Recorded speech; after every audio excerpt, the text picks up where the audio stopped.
ब्रह्मसूत्राचा दुसरा अध्याय चालू आहे, जो खंडन मंडनाचा आहे, अविरोधाध्याय.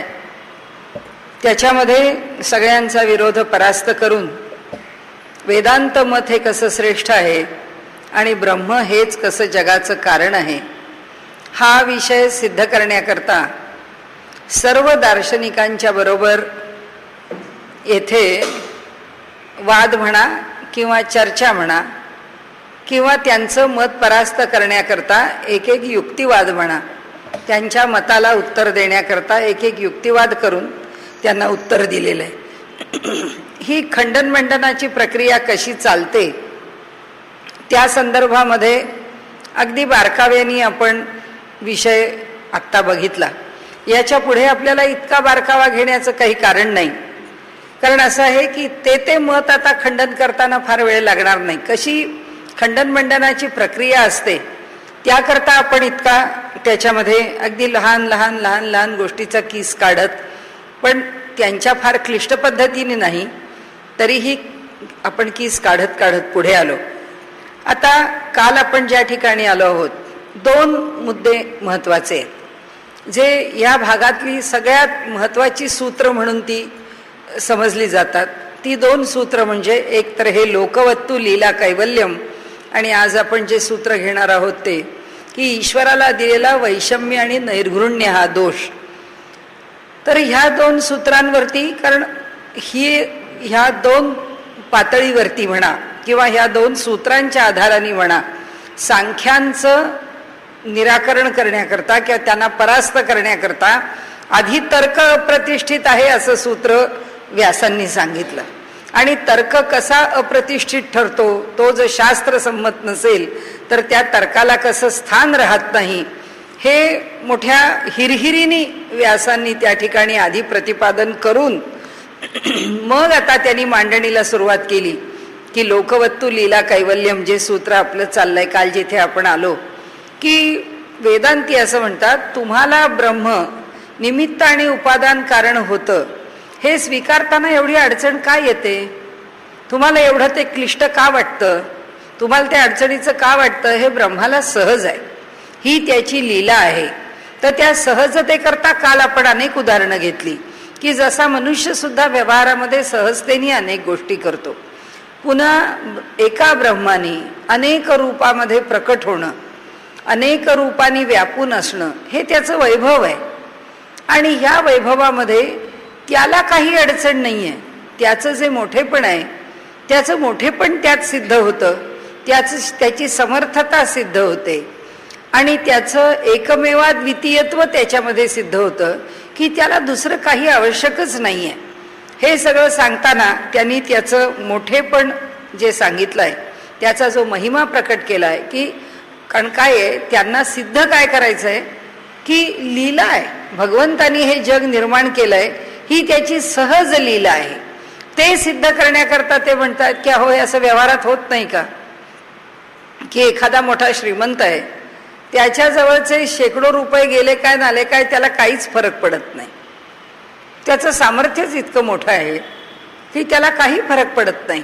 एवढंच कशाला, मी ज्या भागामध्ये राहते आमच्या बंगल्याच्या इथे सहस्रबुद्धे स्वामी महाराजांचा मठ आहे. त्या मठामध्ये पूर्वीच्या काळी इन्कम टॅक्सचे लोक, तो मठ खूप छान आहे, त्या मठाची व्यवस्था खूप चांगली आहे, या ठिकाणी फार मोठ्या मोठ्या पूजा होतात, मग एवढे पैसे येतात कुठून, म्हणून त्या ठिकाणी तिथे त्यावेळी विठ्ठलराव जोशी नावाचे, यांनी डेरवणला आज मोठं संस्थान उभं केलं आहे आणि मोठं हॉस्पिटल आहे, अनेक गोष्टी आहेत, आणि त्या ठिकाणी ते समाजकार्य करतायत. तर त्यावेळी विठ्ठलराव जोशी होते, त्यांच्या इथे ते त्या सगळा तो कारभार चालवत होते. तर ते इन्कम टॅक्सची धाड आली, त्यांनी सांगितलं तुमच्याकडे एवढे पैसे कसे कुठून येतात, तुम्ही हे कार्य कसं करता. ते म्हणाले, आज आमच्या मठात पैसे आहेत असं वाटत असेल तर ते घेऊन जा, पुन्हा उद्या या, आमच्या मठात पुन्हा तुम्हाला तितकेच पैसे आहेत असं वाटेल, परवा या. म्हणाले, इथे ईश्वराची कृपा आहे, त्याच्या कृपेने हे सगळं चालतं आहे, त्याच्या कृपेने हे निर्माण होतं, हे आमचं काही नाही. तुम्हाला जे काही दोष आमच्या मागे लावायचे असतील ते तुम्ही जरूर लावा, तुम्हाला जे हिशोब बघायचे ते तुम्ही जरूर बघा, रोज बघायला या. आता त्याच्या सत्तेने चाललेल्या काही गोष्टी व्यवहारतः सुद्धा लोकांना निर्भय बनवतात की भगवंत देतोय, भगवंत करतोय, आम्ही आमचा त्याच्याशी काही संबंध नाही. तसं त्यांनी इथे म्हटलंय की त्याची लीला आहे ती. तो आमच्या संस्थांमध्ये एवढा पैसा उभा करतोय, त्याची लीला आहे. आणि तसंच इथे त्याच अर्थाचं इथे सांगणं आहे की एका चिंचेच्या झाडावरती किती बारीक बारीक बारीक बारीक पानं आहेत. म्हणाले त्या चिंचेच्या झाडावरची 4 पानं पडली काय, 4 पानं गेली काय, 4 पानं आली काय, काय त्या चिंचेच्या झाडाला फरक पडणार आहे. त्यामुळे त्याचं वैभव इतकं आहे, त्याचं सामर्थ्य इतकं आहे की तुम्हाला वाटतं की तोच कसा उपादान कारण होतो, तोच कसा निमित्त कारण होतो, एकाच ठिकाणी त्याच्यामध्ये कुठलाही भेदभाव न होता हे सगळं कसं घडतं, याची अडचण म्हणाले तुम्हाला वाटते, अडचण त्यांना नाही आहे.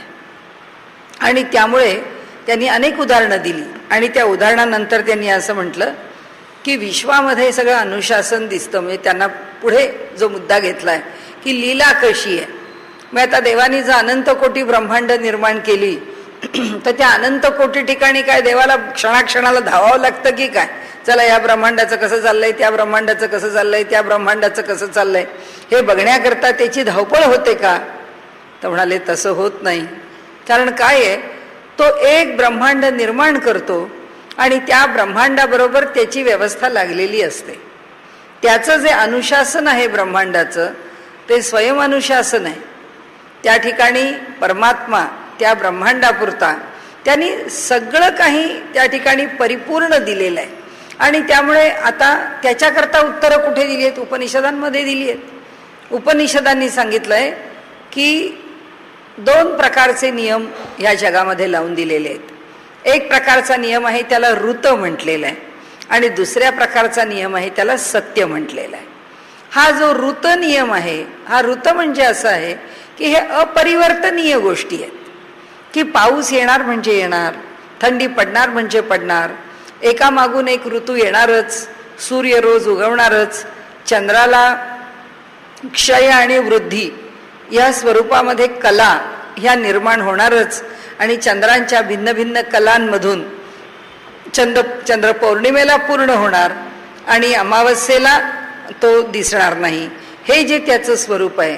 अशा अनेक प्रकारांनी परमेश्वर जे नियम लावून देतो सृष्टीला की चिंचेचं झाड लावलंय त्याला चिंच येणार, आंब्याचं झाड आहे त्याला आंबा येणार, जमिनीच्या मध्ये खणत गेलो, पाणी जर आम्हाला झरे कळले तर आतून आम्हाला पाणी लागणार. हे सगळे जे निसर्गाचे नियम आहेत, या सगळ्या नियमांना त्यांनी ऋत म्हटलंय. म्हणजे निसर्गाचे अपरिवर्तनीय नियम, म्हणजे निसर्गाला ज्या नियमात बांधून दिलेलं आहे ते एक ऋत आहे. आणि दुसरं सत्य आहे. सत्य म्हणजे असं व्यवहारात आहे, असत्याच्या पार्श्वभूमीवरती सत्य आहे. ऋत हे कधीही न बदलणारं अबाधित सत्य आहे, त्याला कधी बाधाच येत नाही. हे असं घडणार म्हणजे घडणार. आणि सत्य म्हणजे व्यवहारामध्ये अमुक एक सत्य आहे आणि अमुक एक मिथ्या आहे. दुधात साखर घातली की गोडच लागणार. कुणी जर म्हटलं हो तुम्ही दुधात साखर घातली खारट लागतंय दूध, होणारच नाही. कारण साखरेचा गुणधर्म जो गोडी आहे तर गोडच लागणार आहे, त्याचं खारट होणार नाही. हे व्यवहारामधलं सत्य आहे की व्यवहारामध्ये दूध आहे घेतलेलं, त्याच्यात साखर घातली आहे. कारण व्यवहारातलं सत्य काय आहे, साखर आम्ही व्यवहारात निर्माण केली आहे म्हणून. त्या उसाच्या रसापासून आम्ही साखर निर्माण केली. आणि कशा करता निर्माण केली, गोडी प्राप्त होण्याकरता निर्माण केली. सागराच्या पाण्यापासून आम्ही मीठ निर्माण केलं. कशा करता निर्माण केलं, आम्हाला खारेपणाची चव पाहिजे म्हणून निर्माण केलं. याचा अर्थ असा आहे की ही सगळी व्यावहारिक सत्य आहेत की जी आम्ही निर्माण केलेली आहेत, जी संयुग आहेत, जी मिश्रणं आहेत. अशा प्रकारे निरनिराळे पदार्थ आम्ही निर्माण केले आणि त्या पदार्थांना गुणधर्म दिले. पण ईश्वरांनी ह्या संबंध सृष्टीचं चक्र लावून टाकलं की असं कुणी अपवादानी सुद्धा जन्माला म्हातारा आला आणि हळूहळू तरुण होत गेला आणि शेवटी तो बाल झाला असं होत नाही. जन्मतः तो बालच असतो, मग तो तरुण होतो, मग तो वृद्ध होतो. हे सगळे काय आहेत, हे ऋत आहेत. हे जे अपरिवर्तनीय नियम आहेत हे असंच असणार, ह्याच्यापेक्षा वेगळं असणार नाही. आणि ह्याला त्यांनी असं म्हटलं की आता याच्यात ईश्वराला पडावं म्हणजे परमात्म्याला पडावं लागतं का. त्या ब्रह्मांडामध्ये तो ईश्वर सगळ्यांच्या हृदयामध्ये राहून तो जी व्यवस्था सांभाळतो, त्याच्यामध्ये परब्रह्माला प्रत्येक क्षणी पडण्याचं कारण नाही, कारण त्यांनी एका चाकावरती, एका चक्रावरती त्यांना अडकवून दिलेलं आहे. म्हणून भगवद्गीताकारांनी सुद्धा म्हटलं, ईश्वर सर्वभूतानां हृदयेषु तिष्ठती भ्रामयन सर्व भूतानी यंत्रारूढानी मायया. जसं एखादं जायंट व्हील असतं, जसं एखादं त्या मुलांचे फिरणारे पाळणे असतात, ते जसे गतीवरती फिरत राहतात आणि त्याची गती ठरलेली आहे चक्राकार, त्या गतीतच ते फिरत राहतं. तसंच आहे म्हणाले इथे सुद्धा, की ही जी गती आहे किंवा हे जे नियम आहेत, हे सगळे नियम ठरलेले आहेत आणि ह्या नियमांच्या प्रमाणेच त्या ठिकाणी वस्तू मात्र आपला आपला व्यवहार करतात. म्हणून काय होतं, म्हणून त्यांनी सांगितलं की कोणत्याही परिस्थितीमध्ये ईश्वराला ह्या खटाटोपीत पडावं लागत नाही. ईश्वरच कशा करता, आपण जर एखादा कारखानदार घेतला, जसं आपण अंबानींसारखे घेतले किंवा मित्तलसारखे खूप मोठे जगातले मोठे मोठे उद्योगपती आहेत, आमच्या भारतातले लोक जगात जे श्रीमंत म्हणून गणले गेलेले आहेत, असे मित्तलांसारखे किती व्यवसाय आहेत, किती त्यांची स्वतःची स्थावर जंगम आहे, किती त्यांचा मोठा उद्योग आणि पसारा आहे. मग हा सगळ्या उद्योग आणि पसाऱ्यामध्ये त्यांना बघावं लागतं का? त्यांचे इतके कारखाने चालतात, त्या प्रत्येक कारखान्यामध्ये जाऊन त्यांना लक्ष घालावं लागतं का? नाही घालावं लागत, कारण ज्याची त्याची स्वयंपूर्ण व्यवस्था लावून दिलेली आहे. आणि त्यामुळे वरती डायरेक्टर बोर्डाला काय निर्णय घ्यायचे असतील ते घेतील, पण त्याचं सगळं डे टू डे वर्किंग आहे ते तर सगळं व्यवहारामध्ये पाहिलं जातं. मी आपल्याला एक विनोदाने सांगते की पुण्याचा पहिला नागरिक म्हणजे पुण्यातला महापौर आणि तसंच पुण्याचा कमिशनर, की तोही पुण्यातला सगळ्यात पहिला अधिकारी आहे जो म्युन्सिपल कमिशनर आहे तो. आता त्यांच्या अधिपत्याखाली सगळ्या पुणे शहराची देखभाल व्यवस्था सगळी सांभाळली जाते आणि ती अगदी व्यवस्थित काटेकोरपणे कशी सांभाळली जाईल याकरता जितका योग्य कमिशनर असेल, जितका योग्य महापालिका आयुक्त असेल, तितकी व्यवस्था उत्तम राहते. आता लोक आमच्या इथे गल्लीमध्ये दिवे लागत नाहीत, आमच्या नळाला पाणी येत नाही, आमच्या इथे रस्त्यावरचं गटार फुटलेलं आहे, ते तुंबलेलं आहे, रस्त्यावर ते खड्डे पडलेले आहेत, आमच्या रस्त्यावरची झाडं उन्मळून पडली आहेत, हे सगळं काही कुणी कमिशनरला सांगायला जात नाही. याचं सगळं आता आमच्या गल्लीमध्ये कचरा साठला आहे, झाडाला कोणी येत नाही, हे त्याला सांगायला जात नाही. म्हणाले हे सगळं व्यवस्थापन तो जरी त्याच्या मागे असला तरी सगळं व्यवस्थापन हे त्याच्या हाताखाली असणारे लोक करतात. जसा राजा, पूर्वी राजा असे की जसा राजा आहे, हा राजा काही त्या ठिकाणी दरवेळी आपल्या राज्याची हालहवाल काय आहे ही प्रधानाला विचारतो की प्रधानजी आपल्या राज्याची हालहवाल कशी आहे, तर प्रधानजी त्यांना सांगतो की बाबा राजे हे असं असं आहे तसं आहे. पण प्रत्येक गोष्टीमध्ये राजाला व्यवहार करावा लागत नाही. पण राज्य कुणाचं उत्तम आहे तर ते त्या राजाचं आहे असं म्हटलं जातं. तसं आहे म्हणाले की हे जे ब्रह्म आहे त्या ब्रह्माला या ब्रह्मांडामध्ये प्रत्यक्ष येऊन रोजच्या रोज काही ढवळाढवळ करावी लागत नाही, त्याला काही बघावं लागत नाही. त्यांनी सगळ्या देवतांचं नियोजन केलेलं आहे. लयाकरता शंकरासारखी देवता आहे, मृत्यूकरता यमासारखी देवता आहे, पाऊस पाडण्याकरता वरुणासारखी देवता आहे, नियमन करण्याकरता इंद्रासारखी देवता आहे. अशा सगळ्या देवता आहेत, सगळ्या दिशांचे दिक्पाल आहेत. त्यांनी सगळी व्यवस्था लावून दिलेली आहे. आणि म्हणून आपल्याला म्हटलं तसं की ही सृष्टी निर्माण होताना ह्या सर्ग सृष्टीमध्ये या ज्या देवता निर्माण झाल्या आणि देवतांनी हे सगळं जे आयोजन केलं आणि त्या सगळ्यांच्याकडे जे सगळं सामर्थ्य दिलं, त्या सर्व देवतांचं सामर्थ्य आहे, त्या सामर्थ्याने हे सगळं त्या चालवतात. आणि म्हणून आपल्या डोळ्याला जे दिसतं, डोळ्याची देवता आहे, हृदय जे कार्य करतं हृदयाची देवता आहे. शरीरामध्ये प्रत्येकाच्या ठिकाणी एक एक देवता निवास करू नये आणि ती देवता आम्हाला आमचं शरीर चालवण्याकरता सामर्थ्य देणारी आहे. त्या प्रत्येक ठिकाणी येऊन परमेश्वराला धावपळ करावी लागत नाही प्रत्येकाच्या देहामध्ये.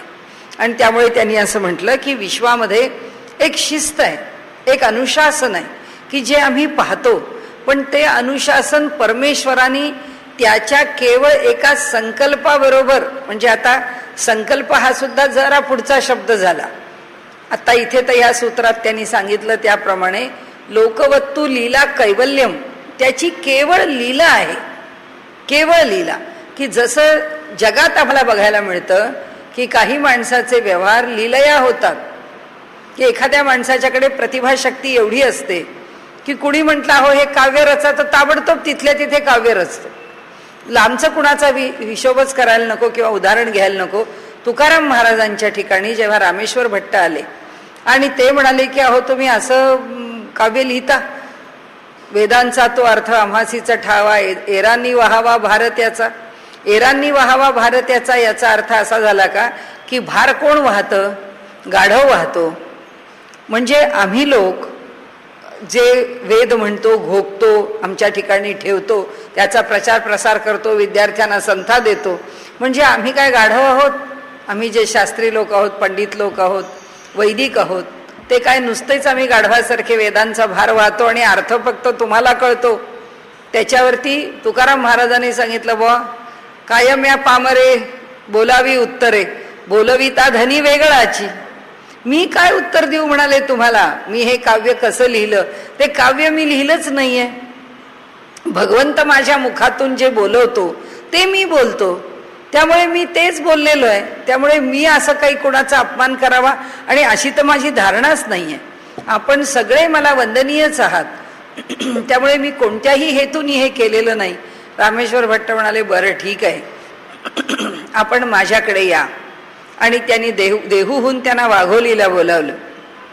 ते तुकाराम महाराज रामेश्वर भट्टांच्याकडे वाघोलीला गेले आणि वाघोलीला गेल्यानंतर त्यांनी तुकाराम महाराजांना सांगितलं की आता तुम्ही इथे कीर्तन करा. तुकाराम महाराज कीर्तन करायला लागले. त्यांचे जगनाडे वगैरे जी मंडळी, त्यांचे अभंग लिहून घेणारी एखादा मनुष्य बरोबर होता. त्यांना माहिती आहे तुकाराम महाराज कीर्तनाला उभे राहिले म्हणजे त्यांनी केलेला जुना अभंग घ्यायचा आणि त्याच अभंगावर निरूपण करायचं. तुकाराम महाराजांना काही गरज नाही. कीर्तनाला उभे राहिले की सगळे नवीन अभंग, सगळ्या मुखातून नवीन अभंग निर्माण होत असे, त्या अभंगावर कीर्तन चालत असे. तुकाराम महाराज अभंगामागून अभंग रचत होते आणि कीर्तन करत होते. हे जेव्हा रामेश्वर भट्टांनी पाहिलं तेव्हा ते म्हणाले मी आपल्याला शरण आलो. आणि त्यांची तर ती आरती प्रसिद्ध आहे, तुकिता तुलनेसी ब्रह्म तुक्यासी आले. की तुकायचं म्हणजे तोलायचं, दोन तराजूमध्ये काही घालून त्याचं मोजमाप करायचं. तर एका तराजूत जर तुकाराम महाराज आहे तर दुसऱ्या तराजूत फक्त ब्रह्मच आहे. ब्रह्माच्या शिवाय दुसऱ्या कशाशीच तुलना तुकाराम महाराजांची करता येणार नाही, असं रामेश्वर भट्टांसारख्या विद्वान मनुष्यानी तुकाराम महाराजांच्या विषयीचा भाव प्रकट केला. व्यवहारामध्ये साधू संत सत्पुरुष सुद्धा एवढ्या मोठ्या स्तरावरचं आपलं ऐश्वर्य प्रकट करतात, तर ज्या परब्रह्माने त्यांना ते ऐश्वर्य दिले तो केवढा मोठा असेल.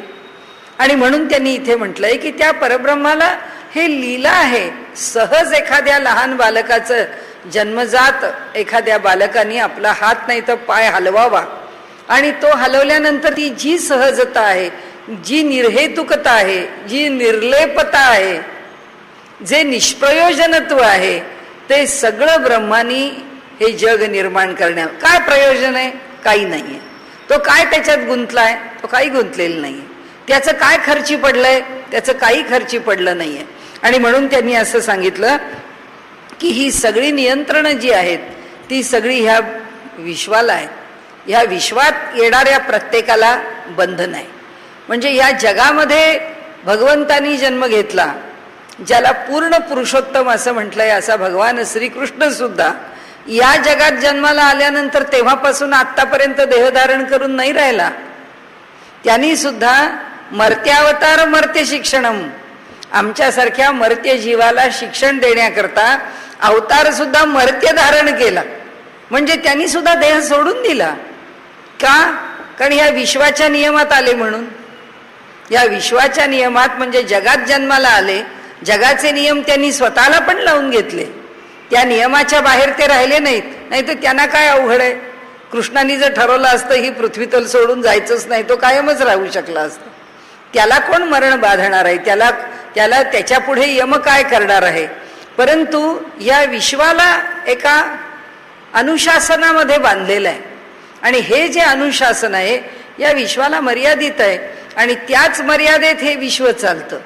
आणि म्हणून देवादिक सुद्धा जेव्हा इथे अवतार घेतात तेव्हा अवतार संपवून निघून जातात. शंकराचार्य निघून जाताना जोशी मठाच्या मागे चालत निघून गेले. एकनाथ महाराज अवतार संपवताना गोदावरीमध्ये प्रवेश करून चालत निघून गेले. किती संतांचं सांगावं. ज्ञानेश्वर महाराजांच्या सारख्यांनी संजीवन समाधी घेतली, निघून गेले. असे तुकाराम महाराजांच्या सारखे सदेह वैकुंठाला निघून गेले. पण निघून गेले, कोणी थांबलं नाही. या विश्वाचे नियम कोणी मोडले नाहीत. आणि म्हणून त्यांनी सांगितलं की या विश्वाला अनुशासन आहे. ते अनुशासन विश्वापुरतं आहे. ते अनुशासन लावणारा, एकदा त्यांनी लावून दिलेला परमात्मा काय त्या अनुशासनात अडकणार आहे? तो त्या अनुशासनात अडकलेला नाही, तो त्यापासून अलिप्त आहे. आणि त्यांनी जे काही केलेलं आहे ते म्हणाले लीला आहे, केवळ लोकवत्तू लीला कैवल्यम. आणि म्हणून केवळ सहज, अगदी सहज, त्याचं काहीही न खर्ची पडता हे सगळं केलेलं आहे. आता म्हणाले ईश्वराची ही लीला आहे, असा जो आम्ही आपल्या पुढे एक त्याचं स्पष्टीकरण म्हणून, युक्तिवाद म्हणून, तर्कसंगती म्हणून आपल्या पुढे सांगतो. याच्यापेक्षा अधिक चांगली, अधिक योग्य हे जग कसं निर्माण झालं ही सांगणारी तर्कसंगती आपण द्या. निर्दोष तर्कसंगती ह्याच्यापेक्षा आपण द्या, आम्ही ती स्वीकारू. पण तुमची तर्कसंगती जी आहे, तुम्ही जे दर्शन आमच्या समोर उभे करता आहात ते दर्शन, आणि काल आपण जे बोललो बघितलं, यामध्ये कालच्या सूत्रात त्यांनी जे सांगितलं ते सगळ्यात जास्त लक्षात ठेवण्यासारखं आहे की जी संगती ह्या वेदांत दर्शनानी लावून दिली, जी संगती ह्या वेदांत दर्शनानी सांगितली, त्याचा अनुभव अनेक संतांनी घेतला आणि आजवर घेत आहे. म्हणजे जे ब्रह्म या जगाचं कारण आहे असं म्हणतात, त्या ब्रह्माचं दर्शन घेतलंय, त्याचा अनुभव घेतलाय. आणि त्याचा जर अनुभव घेता येतो तर आता अडचण काय आहे? म्हणजे अनुभवानी सुद्धा वेदांत शास्त्र सिद्ध आहे असं त्यांना सांगायचं आहे. आता याच्या पुढे आपण बघूया की ही सृष्टी जर आम्ही कायम धरली तरी म्हणाले की सृष्टीला गृहीत धरलं, म्हणजे सांख्यांनी जशी सृष्टी गृहीत धरलेली आहे तरी सुद्धा जगत हा आम्ही ब्रह्मापासून सृष्टी निर्माण, एका आणखीन याचं निराकरण आहे की आम्ही ब्रह्मापासून सृष्टी निर्माण झाली असं म्हणतो, म्हणजे सृष्टी ही सत्य आहे असं म्हणतो का? ते म्हणाले ब्रह्मसत्य आहे, ते कधीच नाश पावणार नाही, ते अविनाशी आहे. मग सृष्टी पण अविनाशी आहे का? म्हणाले आम्ही कधीही म्हटलं नाही, आम्ही म्हणजे वेदांनी. ते म्हणतात वेद कधीच म्हणत नाही की हे जे जगत आहे ते सत्य आहे. वेद काय म्हणतं? हे जग परिवर्तनीयच आहे, परिवर्तन प्रत्येक क्षणाला आहे. या जगामध्ये अखंड परिवर्तन आहे आणि ते परिवर्तन सातत्याने आम्हाला दिसतं आहे. आणि म्हणून इथे त्यांनी काय म्हटलं की जगाला आम्ही सत्य म्हटलं नाही, जगाला फक्त आम्ही अनादी म्हटलं. ते पण आपण कायम लक्षात ठेवावं की जग अनादी आहे पण जग सत्य नाही. सत्य नाही कारण कालची जी मी आहे ती आज नाही, आजची जी आहे ती उद्या नाही. कालची जी गंगा आहे ती आजची नाही, आजची जी आहे ती उद्याची नाही. पाणी बदलत आहे, आतली परिस्थिती बदलतीये. नाही तर एकेकाळची अत्यंत शुद्ध गंगा, आता त्या गंगेचं स्वरूप काय केलं आहे आम्ही? बदलली ना. एकेकाळची यमुना बदलली ना. ब्रह्मपुत्रा आपला मार्ग बदलते ना. जशी ती 100 वर्षापूर्वी होती तशी आज आहे का? नाही आहे. सरस्वती एकेकाळी जमिनीवरून वाहत होती इतर नद्यांसारखी, आता ती गुप्तपणे वाहते आहे. बदलला ना, भूगोल बदलला तिचा आणि त्यामुळे तिचं स्वरूप बदललं. आणि त्यामुळे ते म्हणतात ह्या जगामध्ये अनेक घडामोडी, अनेक उलथापालथी. हिमालय आहे, हिमालयावरच्या बर्फाची उंची आपण ऐकलंय दर सेंटीमीटरनी कमी होतीये. इतकी भरा जर बर्फ वितळायला लागलं तर काही हजार वर्षामध्ये हिमालय पुष्कळ खाली येईल, काय माहिती. हे जे सारखं परिवर्तन आहे, हे परिवर्तन जगामध्ये आहे. त्यामुळे जगाला सत्य कुणीच म्हटलं नाही. म्हणून ते सांगतात वेदामध्ये कुणाही ऋषींनी असं प्रतिपादन केलं नाही की जग सत्य आहे. आणि म्हणून ते पुढे सांगतात की जसं या ठिकाणी या जगाच्या विषयी सांगताना हे जग कसं आहे तर भासमान आहे. म्हणजे 25 वर्षापूर्वी पाहिलेल्या लोकांनी आता आपल्याला पाहिलं, कशाला 4-5 वर्षापूर्वी पाहिलेल्या माणसांनी आपल्याला आता पाहिलं की अरे तुम्हाला 4-5 वर्ष पाहिलं नव्हतं, तुमचे केस बीस बरेच पांढरे झालेत, आता पुष्कळ फरक पडला तुमच्यामध्ये, बघणारा ताबडतोब सांगतो. आता 5 वर्षानंतर ती जी व्यक्ती होती ती तशी राहिली नाही. आणि म्हणजे जे बदललं, जे दिसतं ते वेगळं दिसतं. तर ते म्हणाले कसं आहे की आम्ही एक कल्पना करून आहोत, ज्यांनी मला लहानपणी पाहिलं असेल 7 वर्षाची ना 8 वर्षाची असतात, त्यांनी जर आता पाहिलं अहो तुम्हाला ओळखलंच नाही, आता कसे ओळखाल? 7 वर्षाच्या वयाच्या मुलीला तुम्ही 60व्या वर्षी कसं ओळखणं शक्य आहे? नाहीच ओळखणार. आणि म्हणून त्यांनी इथे म्हटलंय की हे जग असंच आहे. या जगावरती काळाचा जो परिणाम आहे तो परिणाम स्वीकारावाच लागेल. आणि म्हणून त्यांनी पुढे असं सांगितलं की अविद्येने हे जग आम्हाला सत्य वाटतं. म्हणून म्हटलं पाहणाऱ्या माणसाला मनामध्ये येतं 5 वर्षापूर्वीच्या तुम्ही तशाच दिसायला हव्या होत्या असं त्याला वाटतं, पण तसं नसतं, ही वस्तुस्थिती आहे. तेव्हा त्याचा अर्थ असा झाला की ही अविद्या आहे आमच्या ठिकाणी कल्पना करणारी.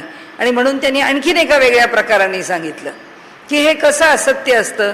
जसं लहान मुलाला आम्ही म्हणतो ना की अरे बागुलबुवा आला, तो बागुलबुवा नसतोच मुळी. कुणी बागुलबुवा नावाची व्यक्ती नसते. आपण त्याला तो बघ तू असं करशील, हट्ट करशील, त्रास देशील तर तो बागुलबुवा येईल आणि तुला शिक्षा करील. तो येऊन तुला पकडून घेऊन जाईल, रडू नको, आता बिलकुल रडू नको, असं जे लहान मुलाला सांगितलं जातं. कुठे बागुलबुवा असतो? असं कोणी असतं का? कोणीच नसतं.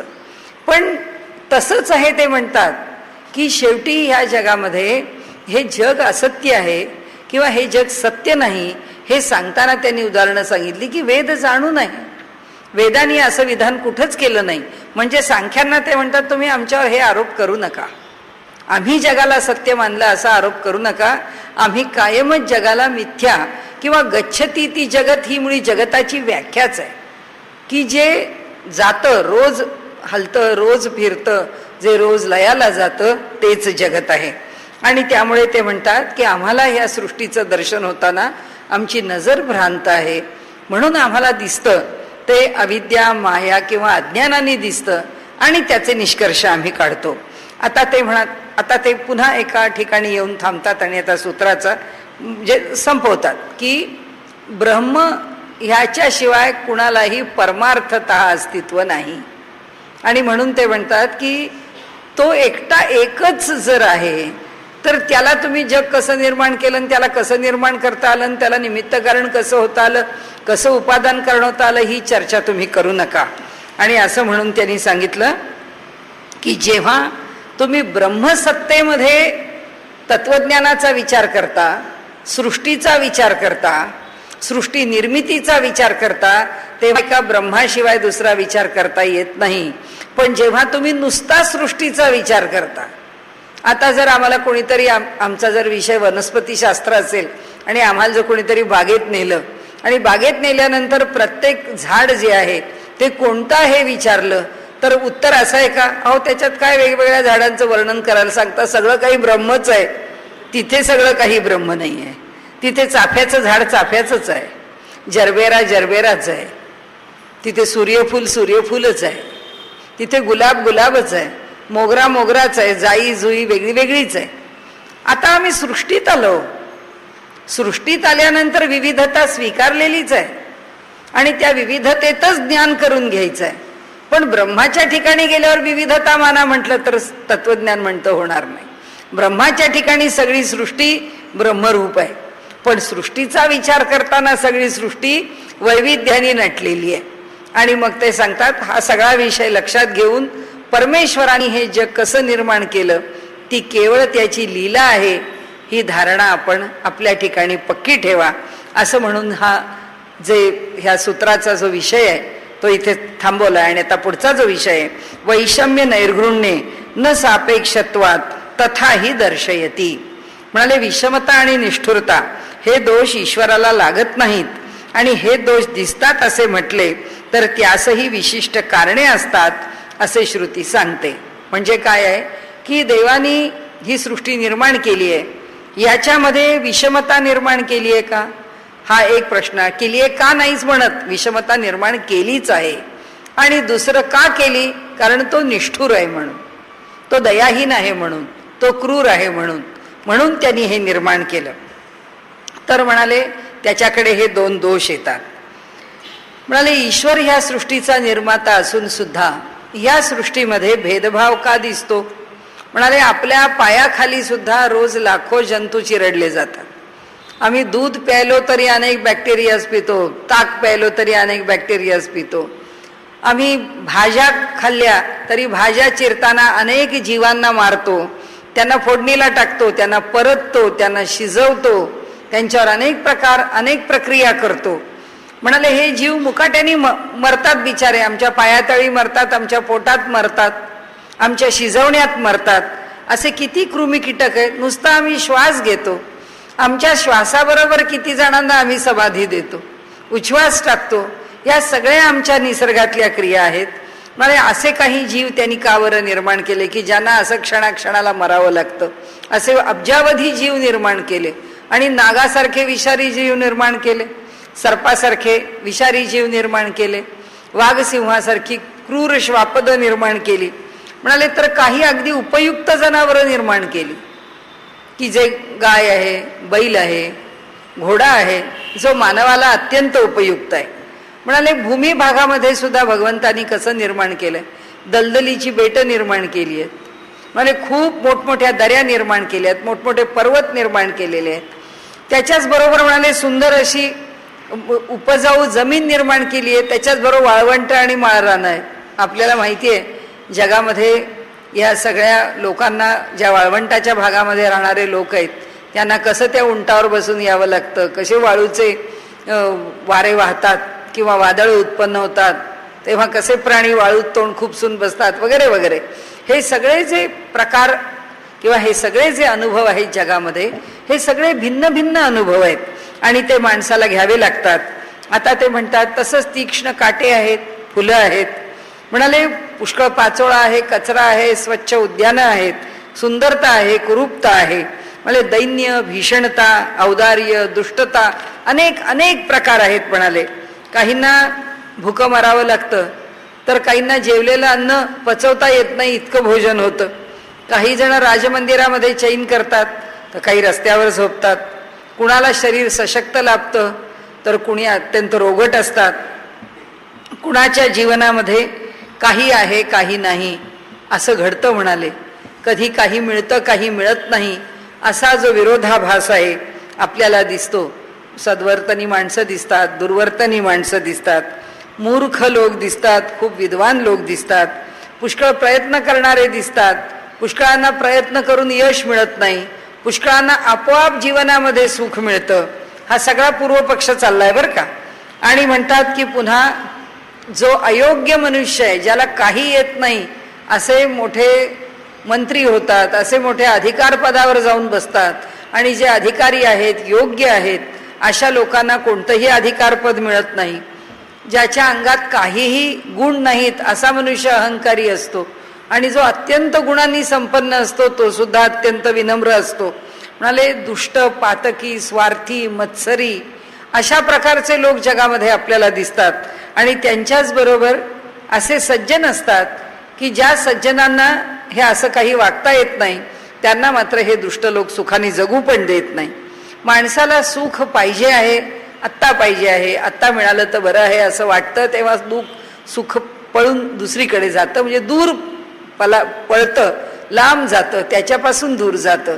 आणि दुःख त्याला आत्ता नको आहे असं वाटतं, तरी सुद्धा ते दुःख त्याला चिकटून बसतं, त्याला सोडून जात नाही.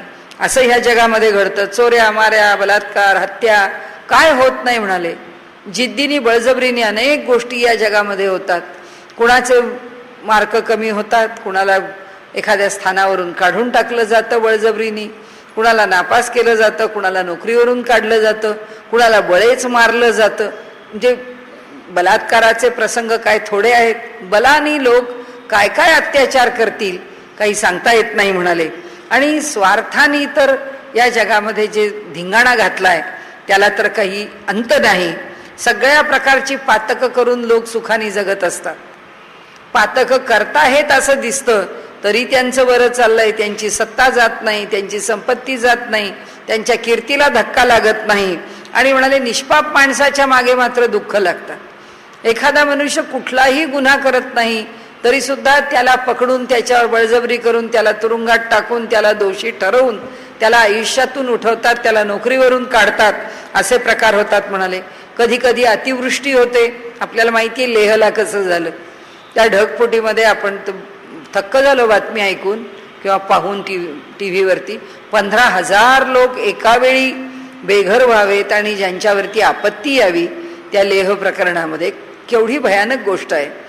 तर अतिवृष्टीसारखीच अनावृष्टी होते.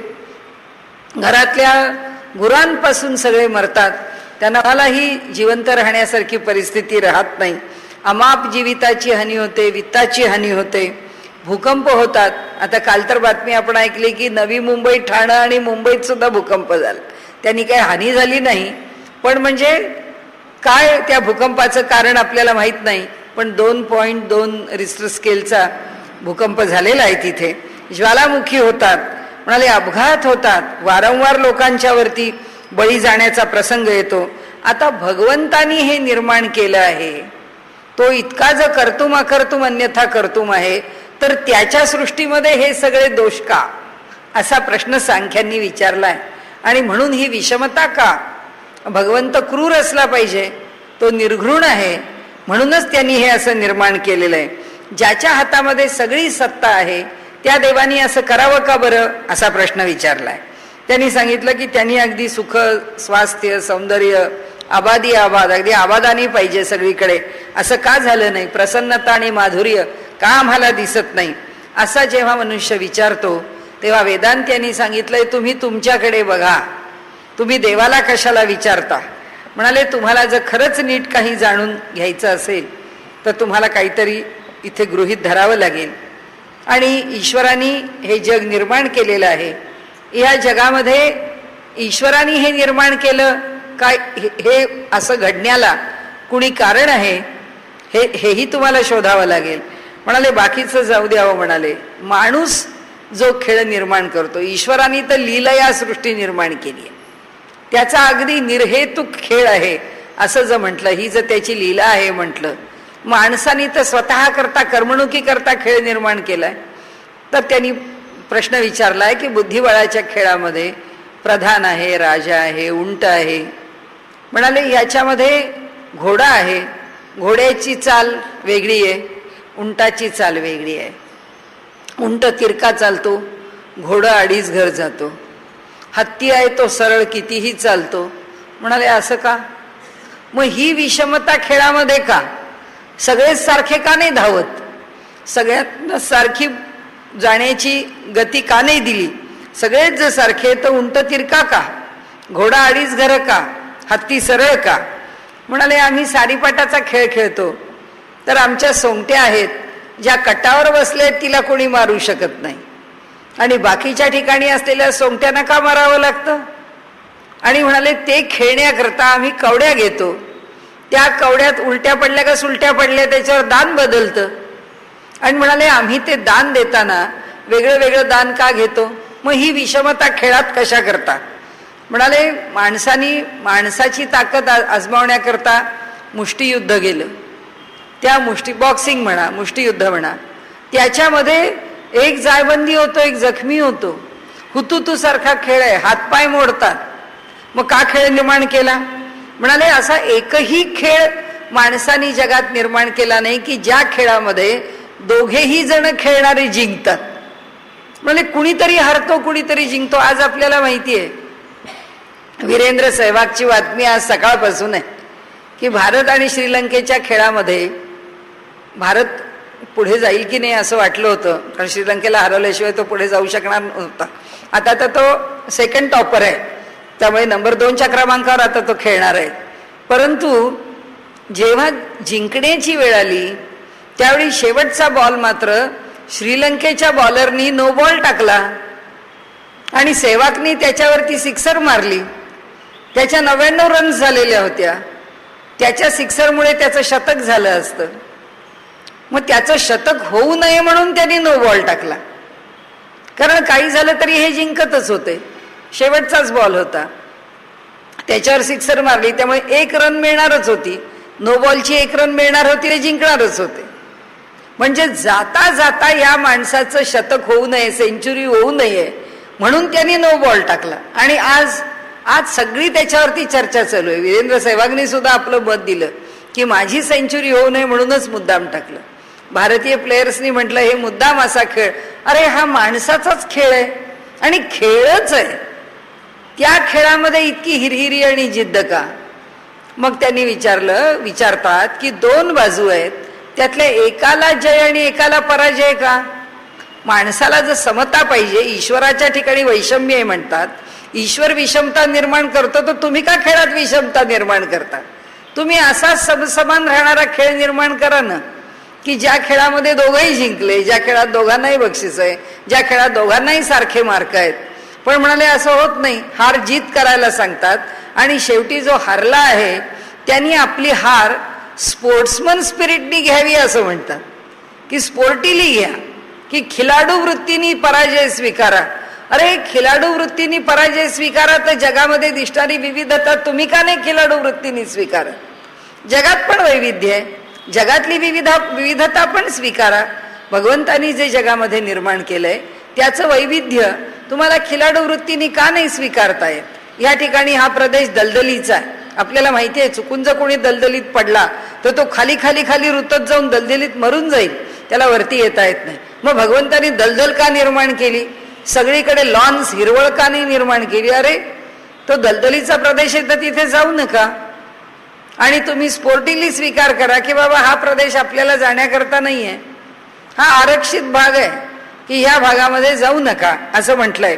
आणि म्हणून त्यांनी सांगितलं की आम्ही परीक्षा घेतो मुलांच्या, त्या परीक्षेमध्ये सुद्धा का श्रेणी लावतो? त्याला डिस्टिंक्शन आहे, त्याला सेकंड क्लास आहे, त्याला फर्स्ट क्लास आहे, तो नुसताच पास झाला आहे, तो नापास आहे, कशा करता नुसती परीक्षा घ्या आणि त्यांना पुढे ढकला. आता 7वी पर्यंत परीक्षा नाही असं म्हटल्याबरोबर सगळ्या शिक्षकांनी आणि पालकांनी सुद्धा निषेध व्यक्त केलाय की जर 7वी पर्यंत परीक्षा नाही आणि मुलांनी वर्गात बसायचं आणि पुढच्या वर्गात जायचं असं जर झालं तर ही मुलं अभ्यासच करणार नाहीत आणि ह्या मुलांना काहीच येणार नाही. 7वी पर्यंत यांची बुद्धी, यांनी काय केलं आहे आणि काय साठवलं आहे हे कळणारच नाहीये. एकदम 8वी मध्ये ही मुलं जर परीक्षा द्यायला लागली तर कसं, असं परीक्षा घेणाऱ्यांना सुद्धा वाटतं. परीक्षेमध्ये सुद्धा श्रेणी आहेत आणि म्हणून त्यांनी सांगितलं जगामध्ये सर्वदूर अधिकार आणि मान आहे. प्रत्येक अधिकाराची स्थानं आहेत, सत्तेची स्थानं आहेत.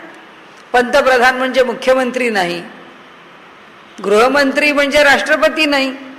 प्रत्येकाचं स्थान भिन्न भिन्न आहे, प्रत्येकाचा अधिकार भिन्न भिन्न आहे आणि प्रत्येकाच्या कार्याची मर्यादा पण भिन्न भिन्न आहे. राष्ट्रपतींची कार्य वेगळी आहेत, पंतप्रधानांची वेगळी आहेत, उपपंतप्रधानांची वेगळी आहेत, उपराष्ट्रपती वेगळी आहेत, मुख्यमंत्री वेगळी आहे. प्रत्येकाचं ज्युरिस्डिक्शन वेगळं आहे, त्याचं कार्यक्षेत्र वेगळं आहे. तेवढ्या मर्यादेमध्ये त्यांनी त्याचं काम करायचंय. मग असं का? मग माणसाच्या ठिकाणी तुम्ही का हा असा भेदभाव करता? आणि म्हणून त्यांनी सांगितलं, आणखीन एका मुद्द्यावर सांगितलं, उत्तर देतायत. आता सांख्यांना उत्तर देतायत की तुम्ही ईश्वराला दोष देतात, तुमच्या जगातल्या व्यवहारात तुम्ही काय केलंय? आता ते म्हणतात की नवीन रोज एक निर्बंध येतो, आम्ही रोज नवीन नियम आणतो, त्या नवीन नियमामध्ये कुणाला आम्ही अपराधी ठरवतो, त्याला बंदिवासात टाकतो. तुरुंग का निर्माण झाले? का शिक्षा करता? सगळे सारखेच आहेत. म्हणाले देशाचं भलं करणारा देशभक्त आणि देशाच्या ठिकाणी वाईट करणारा देशद्रोही दोघांना सारखंच करा, दोघांना सन्मान तरी द्या, नाही तर दोघांना शिक्षा तरी द्या. मग दोघात भेद का करता? तुमच्या दृष्टीने जर वैषम्य आणि एक नियम घातलेला आहे, एका नियमामध्ये तुम्ही बदल करता आणि त्या नियमांप्रमाणे तुम्ही दुसऱ्याला अडकवता. आता इन्कम टॅक्सचे नियम दर 2 वर्षाला बदलत राहतात, अमुक एक स्वीकारलं अमुक एक नाही स्वीकारलं. सेल्स टॅक्सचे नियम बदलले म्हणजे व्यापारी आहे तो बिचारा रोज हैराण आहे की हे काय नवीन नियम येतील, काय टॅक्स भरायला लागेल. इन्कम टॅक्स भरणारा रोज हैराण आहे. त्याच्यावरती बंधन घातलं आणि त्या बंधनात त्याला अडकवलं आणि त्या बंधनातून आता तो त्याचे पैसे मिळवतोय, तो त्याच्या आयुष्यामध्ये सुखाने राहतोय. मग तो जर त्याच्या आयुष्यात सुखाने राहतो तर तुम्ही त्याला का बंधनं घालता? ईश्वराने नियम केले आणि विषमता आणली म्हणता, मग तुम्ही का आणता हा त्यांना प्रश्न आहे. म्हणाले आई, बाकीचं तर सगळं सोडा. म्हणाले आई तर प्रेमळ आहे ना, ती तिच्या मुलाकरता खास्ता खाते ना, पण त्या मुलाला न्हाणं माखून घेणं तेलानी त्या लहान बाळाला आवडतं का? ते सारखं टॅ टॅ टॅ करत असतं, पण आई त्याच्या अंगाला खचून तेल लावते, त्याची टाळू भरते, त्याला गरम पाण्याने आंघोळ घालते, त्या मुलाला खायचं प्यायचं नसलं तरी दूध पाजते, त्याची खाण्याची वेळ झाली की खायला घालते. म्हणाले हे सगळं त्या मुलाला आवडतं म्हणून आई करते का? त्याला काहीच आवडत नसतं. त्याला आईने आंघोळ घातलेली आवडत नसते, त्याला आई खायला घालते ते आवडत नाही, त्याला आई स्वच्छ ठेवते ते सुद्धा आवडत नाही. म्हणाले हे सगळं आवडत नाही तरी आई करते. म्हणाले त्याच्याच बरोबर मूल खेळायला गेलेलं असतं, त्याला अभ्यास करायचा म्हणून तिथून ओढून आणते, ऐकलं नाही तर 4 धपाटे घालून आत आणते. त्या मुलांनी खायला जर लाडू मागितला, अरे 2 लाडू खाल्लेस, आता 3रा लाडू मागतोस, आता देणार नाही, आई त्याला देत नाही. अभ्यासाकरता त्याच्या पाठीमागे लागते, त्याला अनेक प्रकाराने रागावणं, चिडणं, शिक्षा करणं हे सगळं आई करते. मग हे तर तिचं मूलच आहे, तिचं प्रेमच आहे, मग ती का करते? ते म्हणाले व्यवहारामध्ये मातृवात्सल्याच्या गोष्टी बोलता आणि मातेला मुलाचं संगोपन करताना इतकं विरोधात जावं लागतं. महाविरोध ही विषमता का? मातेच्या ठिकाणी का? त्याला बळेच शाळेमध्ये पाठवायचं, त्याला बळेच अभ्यास करायला लावायचा, त्याला त्याचं कर्तव्य शिकवायचं. मुलगा खोटं बोलला, मुलगा रागावला, मुलगा उलटून बोलला, आई देते दणादण दणके त्याला. म्हणाले हे सगळं का करते? तसंच आहे म्हणाले की न्यायाधीश आहे, एक समोर चोर आलेला आहे, त्या चोराला न्यायाधीश का फाशी देतो? त्याला का फाशीवर चढवतो? किंवा काय खुनी असेल, काय दरोडेखोर असेल, त्याला का फाशीवर चढवतो? कशाला चढवावं? हे एवढं निर्घृण कृत्य न्यायाधीशांनी का करावं? ही सगळी जी बंधनं आहेत. म्हणाले कुत्र्याला जर वेड लागलेलं असलं किंवा त्याला जर आपण म्हणतो ते आपण कुत्रं जर पिसाळलेलं असलं, त्या तर दुसऱ्या माणसाला हायड्रोफोबिया होऊ नये किंवा माणूस पिसाळू नये म्हणून त्या पिसाळलेल्या कुत्र्याला मारून टाकतात. म्हणाले आता हे सगळं जे करतात ह्याच्या मागे वैषम्य आणि नैर्घृण्य नाहीये का? ह्याच्या मागे क्रौर्य नाहीये का? याच्या मागे विषमता नाहीये का? मग तुम्ही देवाच्या ठिकाणी विषमता का मांडता? देवाच्या सृष्टीला दोष लावता आणि तुमच्या व्यवहारामध्ये मात्र विषमताच निर्माण करता. म्हणाले आता तुम्ही सांगा की व्यवहारामध्ये उच्च नीच भावना नाही असा व्यवहार तुम्ही कुठे पाहिला आहे?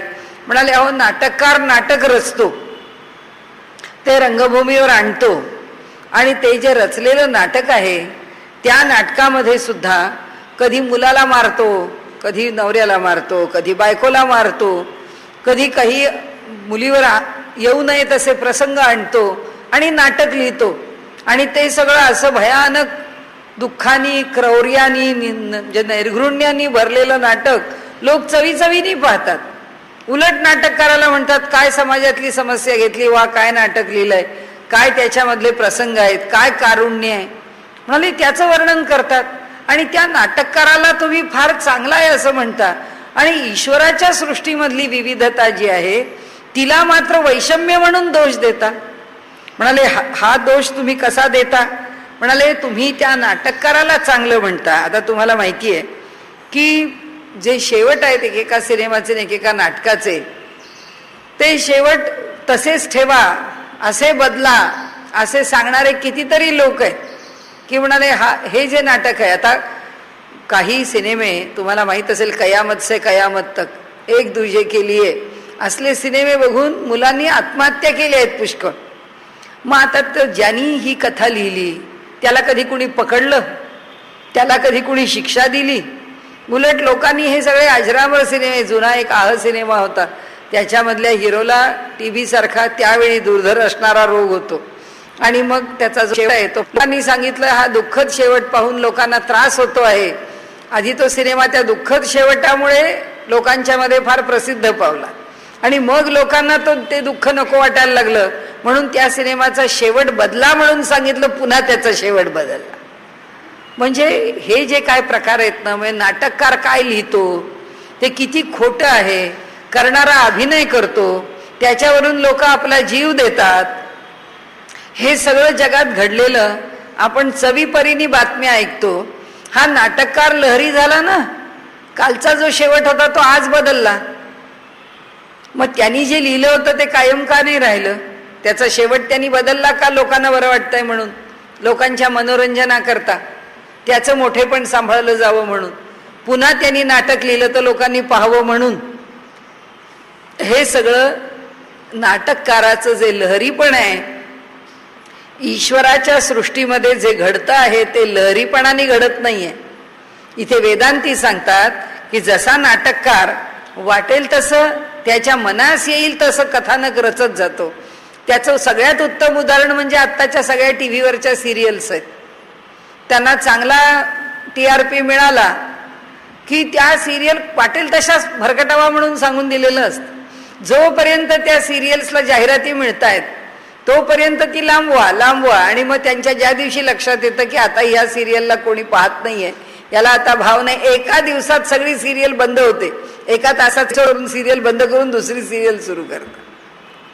मग हे जे आहे याला काही नियम आहे, याला काही बंधन आहे? या लिखाणाला कोणत्याही प्रकारची काही संहिता आहे की या संहितेप्रमाणे नाटक असं असावं? तसं काही नाही. आपल्याकडे आहे, आपल्याकडे नाटक कसं असावं ह्याकरता संहिता आहे. आणि भरताचं नाट्यशास्त्र आहे, आणि त्या नाट्यशास्त्राप्रमाणे कथानक कसं असावं, संविधानक कसं लिहावं, संविधानकाचा शेवट काय असा, संविधानकामधून लोकांपर्यंत काय, ज्याला आपण मेसेज म्हणतो, किंवा काय लोकांच्या पर्यंत जे पोचवायचं आहे असा जो संदेश आहे तो काय जावा, नेमका कोणता संदेश जावा, वगैरे वगैरे. आपल्याकडे त्या नाट्यशास्त्रामध्ये पूर्वी काही बंधनं होती नाटक लिहिण्याला, आणि त्या पद्धतीने ती नाटकं लिहिली जात असत. असो, पण आज मनमानी मनुष्य जीवनामध्ये त्याला जे कोंबड्याची झुंज लावा, बैलांची झुंज लावा, वाटे. आता तर आमच्या त्या WWF मध्ये तर माणसांच्या झुंजी लावतात. माणसं घायाळ होईपर्यंत मरायची वेळ येते. ते सगळे खेळ जर आपण बघितलेत तर त्याच्या इतके क्रूर आणि बिभत्स खेळ नाही आहेत कोणते, आणि तरी सुद्धा लोक चवीचवीने ती चॅनेल्स बघतात. आता त्यांनी सांगितलं की ही अशी तर सृष्टी नाही ईश्वराची निर्माण झालेली. ईश्वराच्या सृष्टीमध्ये नियम बांधलेले आहेत, आणि ज्या बांधलेल्या नियमामध्ये कार्यकारण भाव आहे. सृष्टीमध्ये कार्यकारण भाव आहे, त्याला अनुशासन आहे. आणि त्यामुळे ईश्वराची सृष्टी ही अनुशासनाने बद्ध आहे. कार्यकारण भावाने तिचे नियम बांधलेले आहेत. म्हणाले हा जो जीव आहे हा भोग भोगण्यामध्ये परतंत्र आहे. कारण हे जे आमचे भोग आहे ते आमच्या पूर्वजन्मीचे, आमच्या पूर्वकर्माचे भोग आहे, ते आम्ही भोगतो आहोत. त्यामुळे ते भोगून संपवण्याखेरीज आम्हाला काही इलाज नाही. त्याचं तसं आणि माझं असं का, याला उत्तर बाकीच्या व्यवहारात नाही आहे. याला उत्तर माझं मागचं कर्म, एवढंच उत्तर आहे. की जे माझं मागचं कर्म आहे त्या कर्माप्रमाणेच मी भोग भोगतो आहे. मला कोणी ईश्वराने दुःखात टाकलेलं नाहीये, किंवा मला कोणी माझ्या घरच्या दुसऱ्या माणसाने दुःखात टाकलेलं नाहीये. मला जर दुःख प्राप्त झालेलं असेल तर ते माझ्या पूर्वकर्माचा भोग म्हणून प्राप्त झाले, आणि तो भोग भोगण्यामध्ये मी परतंत्र आहे. पण कर्म करण्यात ईश्वराने आम्हाला स्वतंत्र ठेवलंय. ते म्हणतात की कर्मात जर आम्हाला त्यांनी स्वतंत्र ठेवलं आहे तर ते करण्याचं, चांगलं करण्याचा आम्हाला पूर्ण अधिकार त्यांनी ह्या अनुशासन असलेल्या सृष्टीमध्ये आम्हाला दिलेला आहे. नंतर ईश्वराने या जगामध्ये विविधता निर्माण केलेली आहे, वैविध्य. चंद्राची पौर्णिमा आमच्या मनाला आकर्षित करते, तसंच अमावस्येचं सुद्धा सौंदर्य आहे. चंद्र नसताना चांदण्यांनी भरलेलं जे आकाश आहे ते पाहण्यातला जो आनंद आहे, विविधता आहे. चंद्राची प्रतिपदेपासून ते पौर्णिमेपर्यंतची वाढत जाणारी आणि प्रतिपदेपासून अमावस्येपर्यंत क्षय पावणारी जी कला आहे ती पाहण्यात सुद्धा आनंद आहे, वैशिष्ट्य आहे. आणि भगवंतानी फक्त विविधता म्हणून निर्माण केली, आणि भगवंतानी निर्माण केलेल्या विविधतेला आम्ही वैषम्य नावाचे शिक्के मारले. त्यांनी नाही विषमता निर्माण केली, त्यांनी फक्त विविधता निर्माण केली, आणि त्या विविधतेला मात्र आम्ही त्यांनी विषमता निर्माण केली असं म्हणायला लागलो. का विषमता निर्माण केली म्हणायला लागलो? कारण पहिलं कारण असं आहे की आम्हीच दगडावरती डोकं आपटलं तर आमचं डोकं फुटणारच आहे. आणि आम्ही जर म्हटलं अहो देवानी दगड कशाला निर्माण केला, त्यांनी हा दगड करायचाच होता तर कापसासारखा करायचा होता, म्हणजे आमचं डोकं आपटलं असतं तरी सुद्धा त्याला लागलं नसतं.